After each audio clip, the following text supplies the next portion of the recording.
আমার বাংলার সব মা বোনদেরকে বলবো, নিজেদের ভোটটা একদমই বিক্রি করবেন না।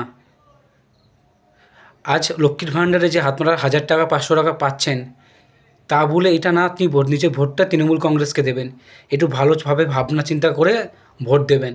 আজকে যেসব রাজ্যে বিজেপি সরকার, যেসব রাজ্যেও কিন্তু মা বোনরা টাকা পাচ্ছে। আর বাংলায় বিজেপি আসলে মোদিজি বলেছে প্রত্যেক মা বোনদেরকে 2-3 হাজার টাকা করে দেওয়া হবে লক্ষ্মীর ভাণ্ডারে। আজ সব রাজ্যে বিজেপি যেসব রাজ্যে আছে সব রাজ্যে টাকা পাচ্ছে, কিন্তু আমাদের রাজ্যে যেমন মমতা ব্যানার্জি দিচ্ছে, কিন্তু তার থেকে বেশি মমতা ব্যানার্জি আমাদের থেকে নিয়ে নিচ্ছে। কেমনভাবে নিচ্ছে আপনি ভাবতে পারবেন না।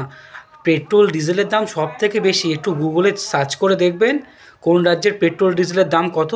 আপনি দেখতে পাবেন সব থেকে বেশি আমাদের রাজ্যে মমতা ব্যানার্জি সব থেকে বেশি ট্যাক্স পেট্রোল ডিজেলে নেয়। সব থেকে বেশি মদ বিক্রি হয় আমাদের রাজ্যে, মানে আমাদের রাজ্যে এত পরিমাণে মদের লাইসেন্স করে দিয়েছে তৃণমূল কংগ্রেস, আপনি ভাবতে পারবেন না।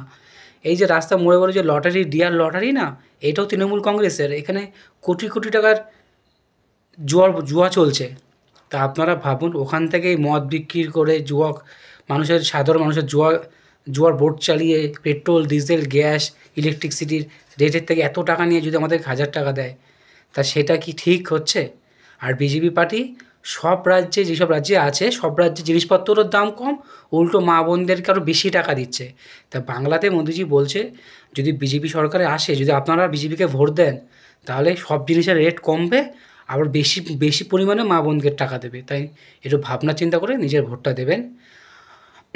আর যদি আমার ভিডিওটা ভালো লাগে, প্রত্যেক বিজেপি কর্মীদেরকে বলবো একটু লাইক করে শেয়ার করে দেবেন মানুষের কাছে, যেন ভিডিওটা পৌঁছায়। ধন্যবাদ।